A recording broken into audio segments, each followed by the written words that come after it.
namni kamiyyuu bifaanis ta'e qaamaan garaagaradha.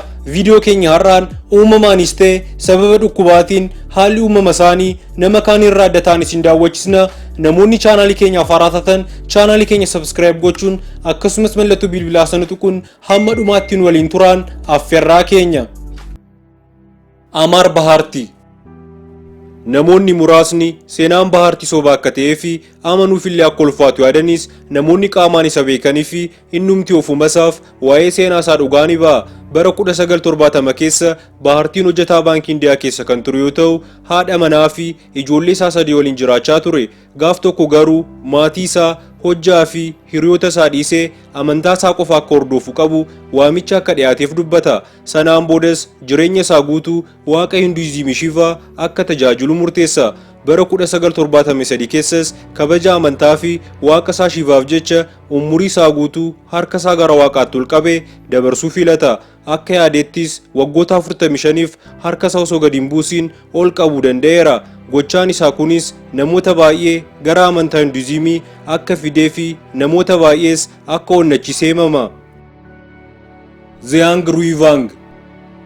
Waggaa 101 kan taate maanguddoon Chaayinaa Ziyang Ruivang gaanfa seexanaa fakkaatu adda isheerra biqiluun addunyaa kana ajaa'ibsiiseera. Adda Ziyang irra gaanfi kun biqiluu kan eegale akka lakkoofsa Awurooppaatti bara 2009 kaasee yoo ta'u gaanfi kun guddachaa deemuun yeroo ammaa gara saantimeetira 6 ta'eera. Gaanfi inni duraanii karaa bitaan kan biqile yoo ta'u yeroo ammaa karaa mirgaatiinis biqiluu eegaleera. Doktoroonni baay'een gaanfa kana tolaan keessaa baasuuf yoo ishee gaafataniyyuu isheen garuu yeroo yeroon namoota nyaataa fi kennaa garaagaraa qabatanii suura ishee waliin ka'uuf dhufan dhabuu danda'a kan jedhuun gaanfa kana akka hin balleessine ibsiti. Francisco Domingo.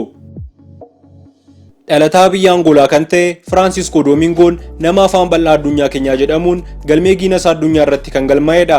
Bal'inni afaan isaa haga saantimeetira 17 yoo ta'u afaan isaatiinis qorqorroo kookaa qaruuraa biiraa garaagaraa galchuu kan danda'uu fi afaan isaas kallattii kamiinuu kan bal'isuu danda'udha.